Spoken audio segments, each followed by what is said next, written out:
So in one of your essay called Untold Story of the First Iraqi Art Exhibition in the USSR, you focused on this relation between the USSR and Iraqi artists at that time. Do you want to say a few words about it? In terms of in terms of access to archives, books, and sources. Yeah, archival research. Yeah, it's like in my research there are a few methods, but the most important one, first of all, interviewing. Yeah, I talked to a lot of artists, and then of course archival research. And unfortunately, you know, when we want to know more about Iraqi artists, and in our case about Iraqi exhibition, we do not have access to those Iraqi archives and Iraqi materials for various reasons. And that's really, really sad, because even if we talk about this exhibition, the picture is not complete without knowing what happened before and what happened after.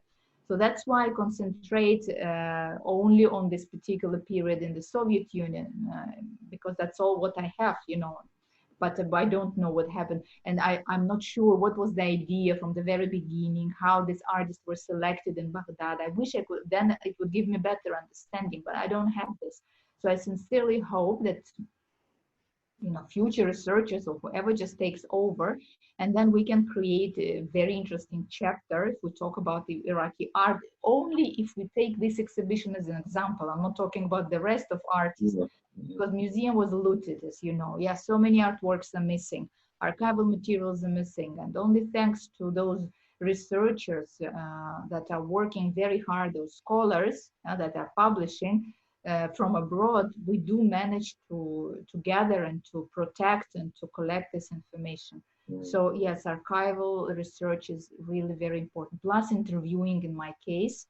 And this is how I get the first-hand impression and the first-hand opinion about the education, about the Soviet Union. Yeah. Well, the collaboration began after the revolution of 1958.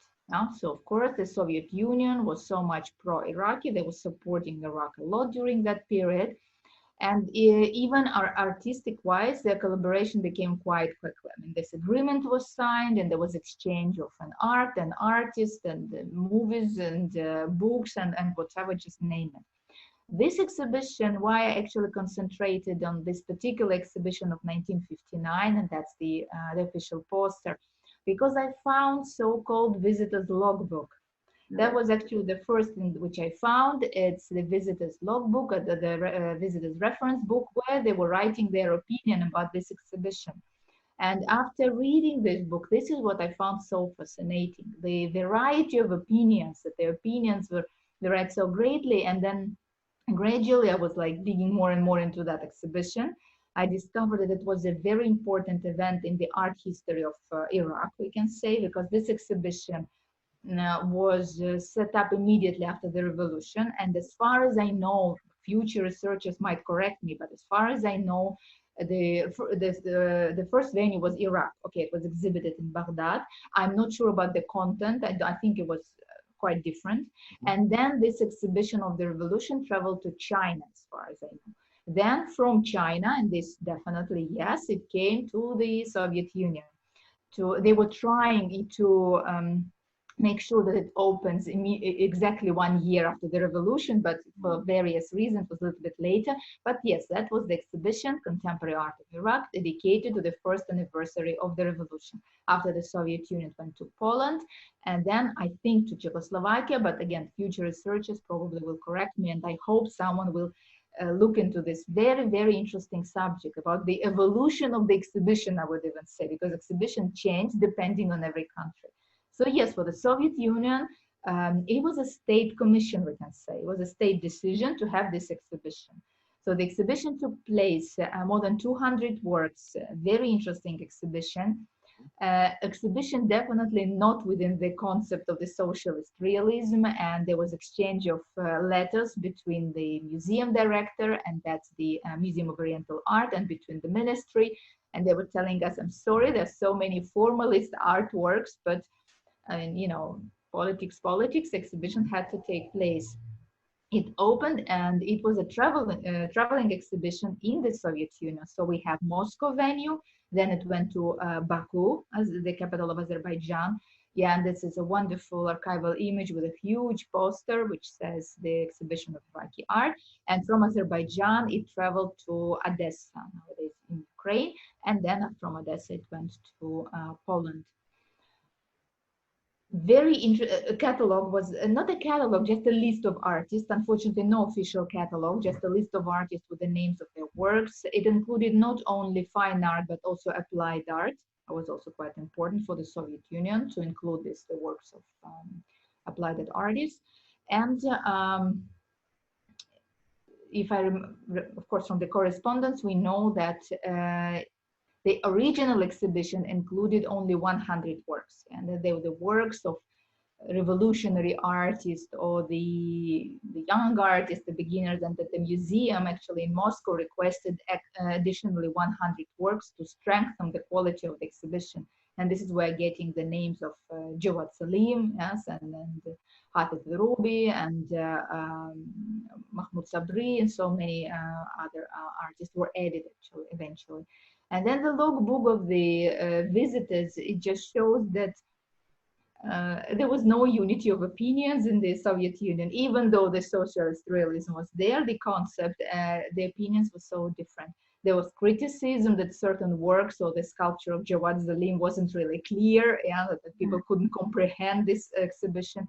But they were really very excellent reviews that showed that that actually demonstrated this understanding of Iraqi art, and they showed that the Iraqi art was so progressive and it was so free, that it's not about the revolution, not about the socialist realism method, it's about the freedom of style. You express your revolution the way you want, you express your aspirations, your country concerns the way you want, and that the art language should be as free as possible.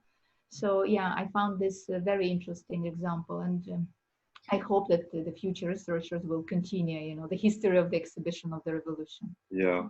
But what did this touring exhibition symbolize for the USSR and for the Iraqi Republic?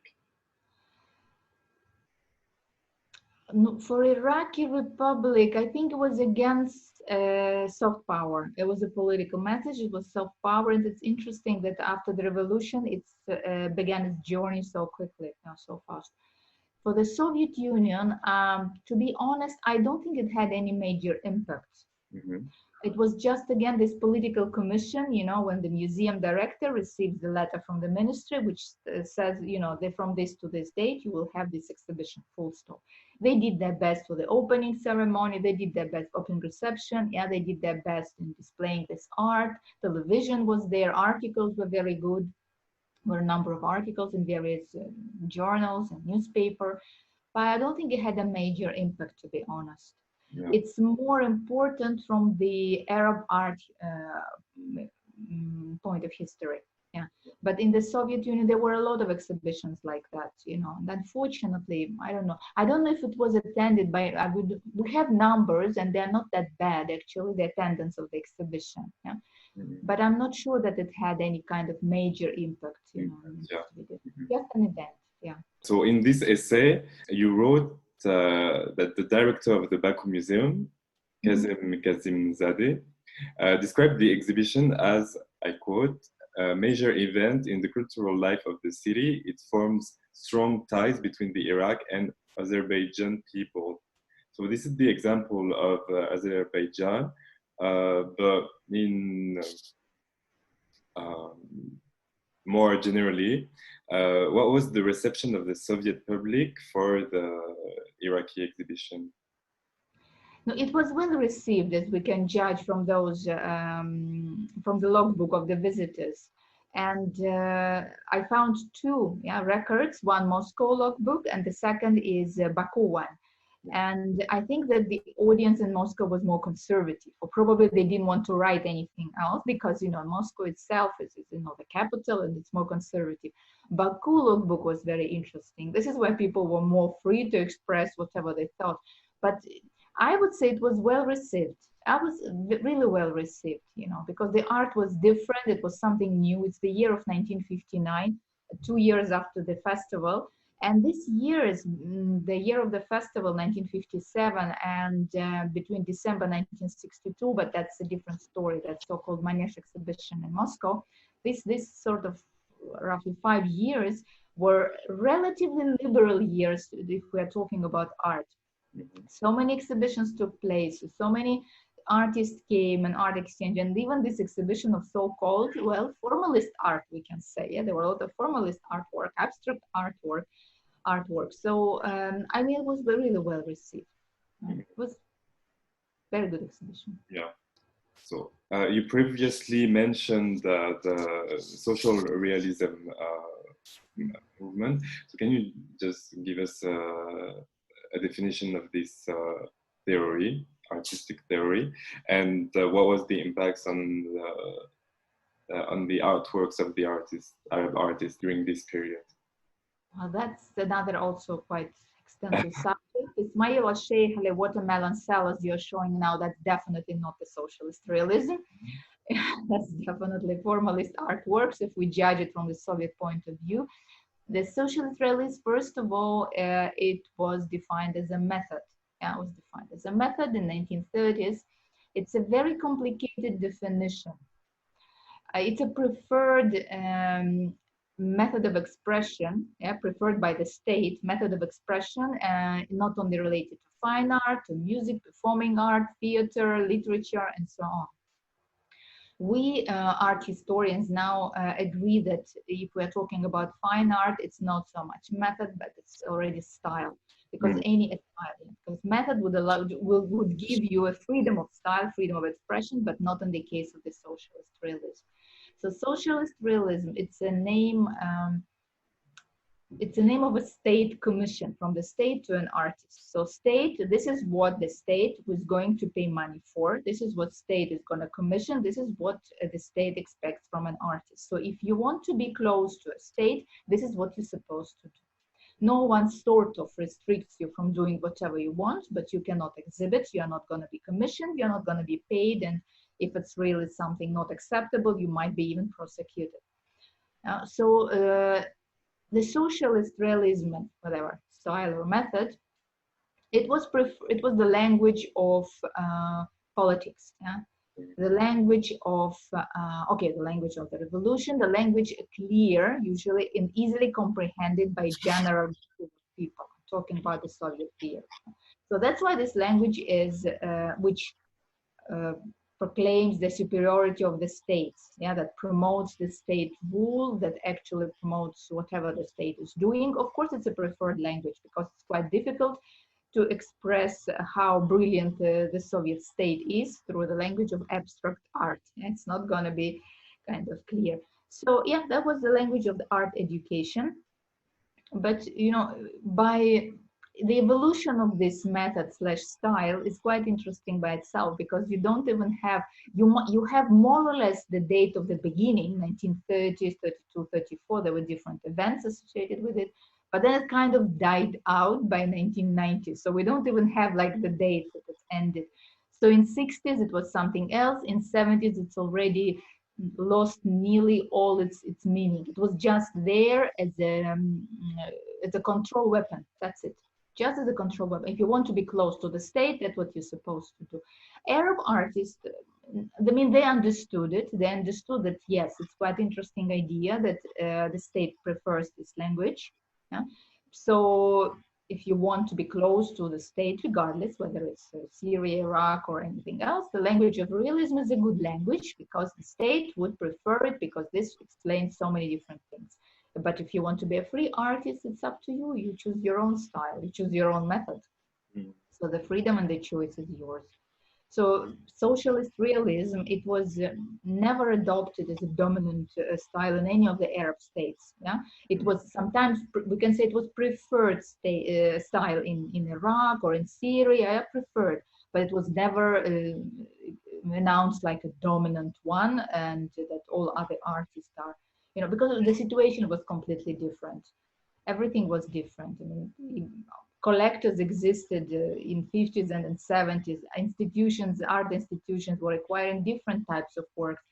So even if we take Lebanon, yeah, Sursok salons, they were accepting all sorts of styles and so on. So the freedom was there.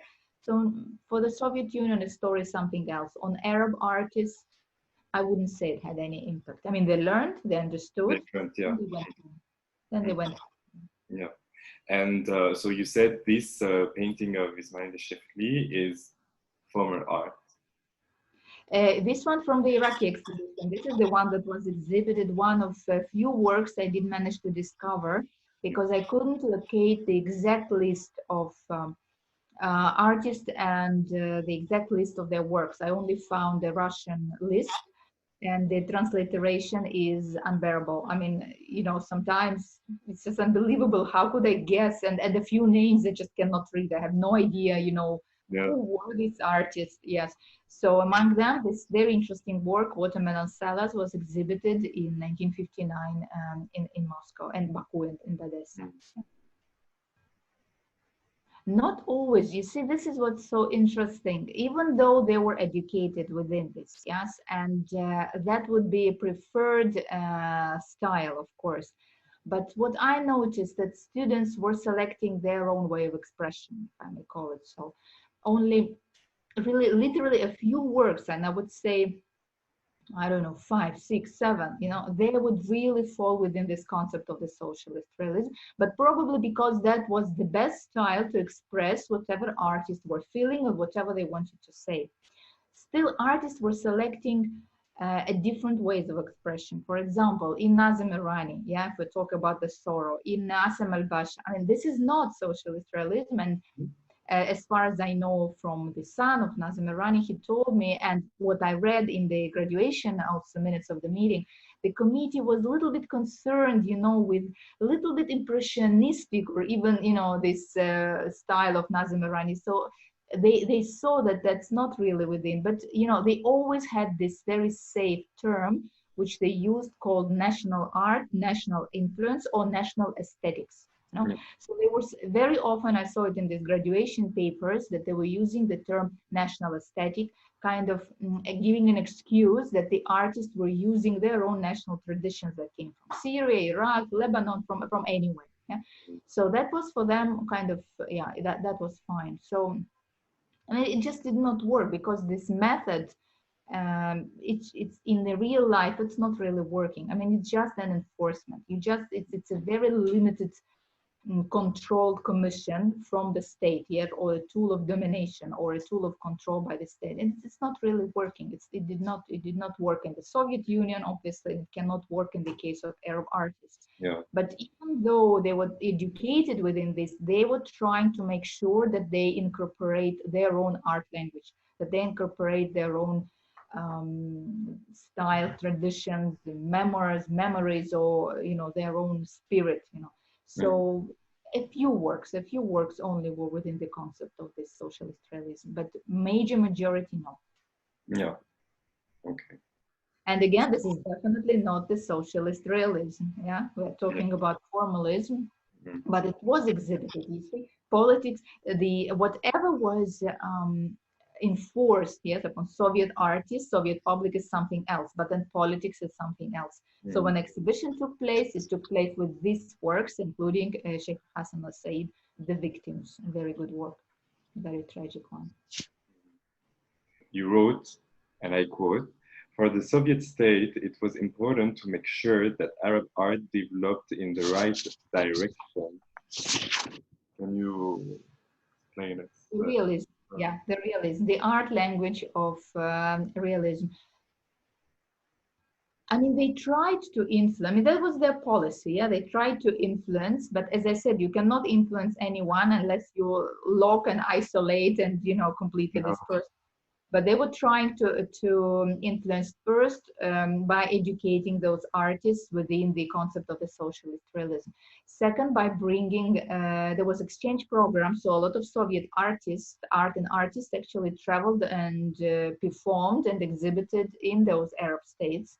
So through promoting Soviet art, Soviet official art, they were trying, yes, to influence, well, but of course, again, it didn't work. It absolutely didn't work.